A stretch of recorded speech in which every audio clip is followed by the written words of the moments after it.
Soy Jaime Piqueras, tutor de la UNED en el aula de Xàtiva. Bienvenidos a este espacio en el que vamos a detener nuestra mirada en cómo se desarrolló la estética gótica durante la Baja Edad Media en tres medios expresivos que tienen por denominador común al dibujo y el color: la vidriera, la pintura y la miniatura góticas, o lo que de otra forma se ha identificado como artes del color. Los contenidos que vamos a exponer corresponden al sexto tema de la asignatura Historia del Arte de la Baja Edad Media dentro del primer curso del grado de Historia del Arte de la UNED. Como es fácil y lógico pensar, la pintura mural, que se venía realizando desde la época romana mediante la técnica del fresco, sufrirá un desplazamiento en el periodo gótico a raíz del verdadero vaciado de muros que los arquitectos góticos llevan a cabo en los edificios religiosos, gracias a las nuevas técnicas y a los nuevos diseños arquitectónicos, basados en el binomio arbotante-contrafuerte. Ni mucho menos los frescos desaparecen en el gótico, simplemente disminuyó el uso de esta técnica, centrándose en la decoración de espacios privados y civiles, así como también en las iglesias que no se proyectaron como edificios emblemáticos y que por ello quedaron al margen de las más novedosas innovaciones arquitectónicas y dispusieron de lienzos de muros donde ubicar pinturas al fresco. Si bien existieron pervivencias románicas en la pintura, dependiendo de las zonas, hasta comienzos del siglo XIII, tal y como podemos observar en este fresco de San Miguel de la ermita de Barluenga en Huesca, lo cierto es que ocurrió en la pintura algo muy similar a lo que pasó con la arquitectura. Los modelos franceses se extendieron por toda Europa en un primer momento que cronológicamente abarcaría todo el siglo XIII e incluso gran parte del XIV en algunas partes de Europa. Este primer estilo pictórico, plenamente gótico, se ha denominado gótico lineal o francogótico. Su principal característica es la importancia del dibujo en la formación de las figuras. El gótico será el momento en el que los pintores mostrarán su interés en crear imágenes utilizando diversos sistemas en los que el color y la luz poco a poco serán cada vez más importantes, aunque en esta primera fase todavía el dibujo, eso sí, imbuido de la elegancia de formas del estilo 1200, será el eje en torno al que se representará la realidad, manteniéndose el uso de colores prácticamente planos, tal y como podemos observar en esta imagen, muy conocida, en la que se representa a Jaume I en su campamento durante la conquista de Mallorca, en un fresco datado a finales del siglo XIII. Vemos aquí cómo las figuras quedan perfectamente delimitadas por líneas negras, el elemento que les da la forma. Sí existe en este tipo de obras cierta intención de representar el espacio en las composiciones, aunque este aspecto evolucionará posteriormente al recibirse las influencias que el Trecento italiano generó y especialmente las derivadas de la obra de Giotto di Bondone, quien hará avanzar los sistemas pictóricos de representación de la realidad de forma espectacular, como veremos en un próximo espacio dedicado exclusivamente a los autores italianos. Pero si bien los frescos góticos, frecuentemente retocados al temple, tienen cierta relevancia dentro de las artes del color y de la representación de la realidad dentro de este estilo, será la miniatura gótica, realizada las más de las veces sobre libros de devoción, la faceta de la pintura que hará avanzar de forma determinante la plástica pictórica durante gran parte de la Baja Edad Media. Lo primero que debemos tener en cuenta respecto de las miniaturas es que desde el siglo XIII se produjeron cambios importantes en la producción de libros. Desde los primeros años del siglo aparecerá progresivamente la demanda de este tipo de obras procedente de nuevos comitentes. Por una parte, las escuelas catedralicias y las universidades necesitarán libros para desarrollar su cometido, y por otra, los reyes y la alta nobleza demandarán también nuevos libros para sus devocionarios privados. Por estas razones, los principales productores de libros, los monasterios, ceden paso a nuevos talleres laicos centrados en el ámbito urbano, cambiando además las formas, ya que se pasó de los enormes libros miniados románicos, destinados a las bibliotecas de los monasterios, a libros de tamaño mucho más reducido para uso personal. Estos libros fueron el soporte material donde evolucionarán las formas plásticas góticas en sus numerosas ilustraciones. La principal área productora de estas obras, ya desde finales del siglo XII, es la zona de Inglaterra, a la que hay que sumar el norte francés y la zona de los actuales Países Bajos. En Inglaterra, como podemos observar en esta imagen de la denominada hoja Morgan de la Biblia de Winchester, se producirán ilustraciones con fuerte influencia bizantina, en la que también existen, a pesar de ciertas pervivencias románicas, un claro interés en utilizar la luz mediante la gradación de tonos en los diferentes colores, así como la intención de representar los espacios donde se desarrollan las escenas. Como es lógico, la escuela inglesa influyó en Francia durante las primeras décadas del siglo XIII, aunque muy pronto, y en el entorno de la monarquía de San Luis, aparecerá un nuevo estilo, tal y como podemos observar en esta imagen del Salterio o libro de cantos de Blanca de Castilla, madre de San Luis y regente de Francia durante su minoría de edad, que reproduce las escenas de la crucifixión y el descendimiento enmarcadas en círculos, un conjunto que se encuentra muy vinculado al arte del diseño de vidrieras, con las que coincide en la claridad expositiva y la acotación de las imágenes en marcos independientes, además del uso de colores planos.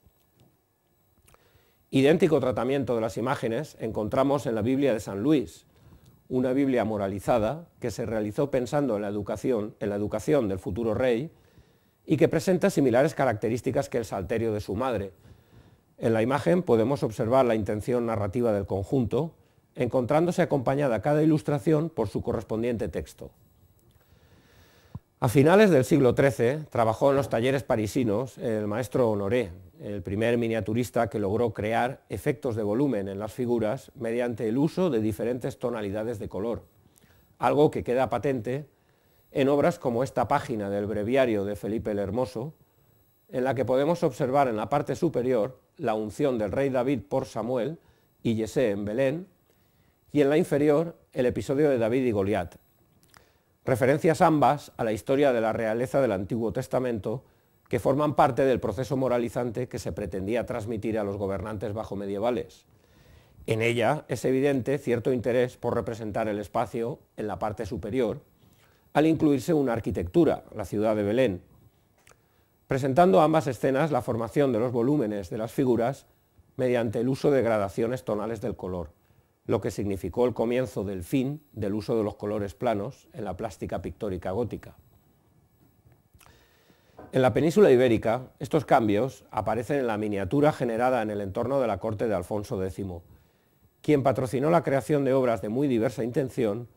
entre las que destacan las miniaturas de las cantigas de Santa María. En esta, concretamente, se representa la decisiva batalla de las Navas de Tolosa, ocupando el espacio originariamente destinado a 2 escenas, según el esquema formal de las imágenes de esta obra. Los avances logrados por la miniatura francesa, y especialmente por el maestro Honoré, desembocan ya en el siglo XIV en la obra de Jean Puchel, quien representará las figuras en las que quizás es su obra más significativa, el libro de horas de Jean de Brex, integrando dibujo y color de forma muy equilibrada y técnicamente muy perfecta, lo que parece indicar el conocimiento de la obra de Giotto, siempre con el uso característico que hizo este autor de la grisalla, a la que añadió leves toques de color.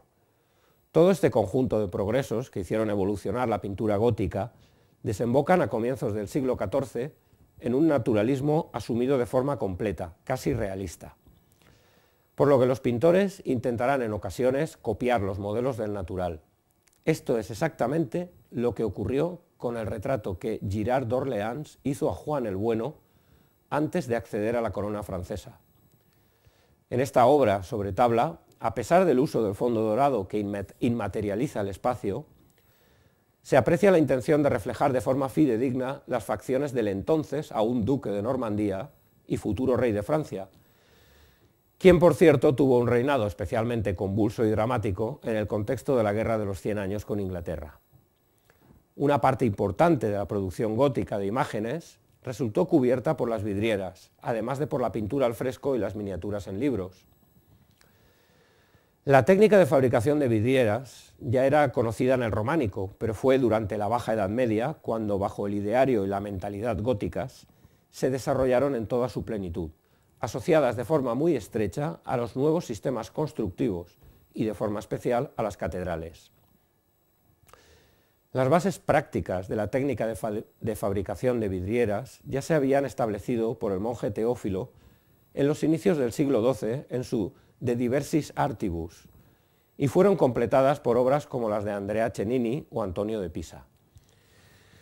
El proceso de fabricación de este tipo de obras presenta cierta complejidad, al ser necesario dominar diversas técnicas, desde el dibujo o boceto inicial en plantillas, el corte y cocción del vidrio con los pigmentos, el emplomado, necesario para dar cierta elasticidad al conjunto y evitar roturas, y por último, la fijación de la obra en el edificio. Es evidente que esta complejidad práctica y el hecho del número limitado de espacios donde instalar las obras incidieron en una difusión de la vidriera que se limitó fundamentalmente al norte francés y a las áreas donde se realizaron obras estrechamente vinculadas a las catedrales francesas, como fueron Burgos o León. Las primeras manifestaciones de la nueva técnica expresiva gótica se produjeron en la misma obra donde comenzó la normalización de la arquitectura gótica, Saint-Denis, donde se acristaló el triforio, uniéndolo a los ventanales que se abrían justo sobre él. También en Le Mans y en Poitiers se instalaron este tipo de vitrales, ya en fechas tan tempranas como finales del siglo XII. En esta fase los colores son rojos, verdes, púrpuras y azules muy vivos, y los vidrios se fabricaban mediante soplado. Solo en el siglo XIV se conseguirá el amarillo de plata y los efectos de grisalla que permitirán dar volúmenes a formas generalmente planas. En el siglo XIII, en Chartres, y tal y como podemos observar en esta imagen, se produjeron imágenes más elaboradas y enmarcadas en arquitecturas. Además, se establecieron programas iconográficos completos que enlazaban cada una de las vidrieras, dándoles sentido de conjunto. El gran avance de las técnicas del vidrio se produjo en la Sainte-Chapelle de París a mediados del siglo XIII y ya dentro del estilo gótico radiante. En la parte superior de esta capilla de San Luis se construyó una auténtica caja de vidrio como relicario de diversos objetos relacionados con la Pasión de Cristo que habían sido llevados a Francia como botín de guerra de las cruzadas. En este edificio trabajaron hasta 3 talleres de vidrieros franceses para realizar una obra coordinada en la que el programa narrativo se centró, como no podía ser de otra forma, en la Pasión de Cristo. En el ámbito del reino castellano, las primeras vidrieras se realizaron en el monasterio burgalés de las Huelgas entre 1200 y 1220 por artesanos franceses. En la Catedral de Burgos tenemos conocimiento de la existencia de vitrales del siglo XIII, aunque es muy poco lo que actualmente se conserva original, y en la de Toledo se realizaron las vidrieras en fecha posterior al XIII, por lo que la única catedral castellana que mantiene un programa iconográfico completo con vidrieras del siglo XIII es León, donde se realizaron hasta hacia 1270. En esta catedral se llevó a cabo un programa iconográfico complejo en el que disponemos de escenas de las vidas de Cristo y de la Virgen María, de santos como San Froilán y San Ildefonso, y también de apóstoles y profetas. Pero no solo se representaron escenas religiosas, sino que también se apoyó decididamente a la autoridad que la había mandado construir, Alfonso X el Sabio, quien aparece en el conjunto del lado norte de esta catedral y sobre cuya personalidad se desplegó una serie de paneles menores destinados a apoyar su legitimidad y las aspiraciones que en ese momento sostenía como candidato a la corona del Sacro Imperio.